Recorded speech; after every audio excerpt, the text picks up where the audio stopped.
ತೆಗಿಬಾರ್ದು ಅಷ್ಟೇ. ನಮ್ಮ ಲಾಯರ್ಸ್ ಎಲ್ಲ ವಿಚಾರ ಬರಬಾರ್ದು. ಏನಿಲ್ಲ ಸರ್, ನ್ಯಾಯಾಂಗ ತೀರ್ಪು ಕೊಟ್ಟಿದ್ದಕ್ಕೆ ನಾವು ತೆಗಿಬಾಗ್ಲೇಬೇಕು.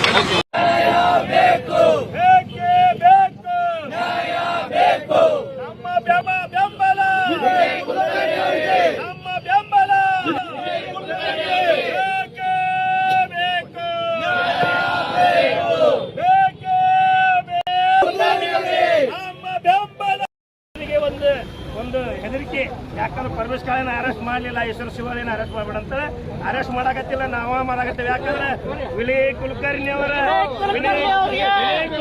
ಸಂಬಂಧ ಜೈಲಿಗೆ ಹೋಗಾಕ ರೆಡಿ, ಅವ್ರ ಸಂಬಂಧ ಜೈಲಿಗೆ ಹೋಗಾಕ ರೆಡಿ ಇದೇವೆ.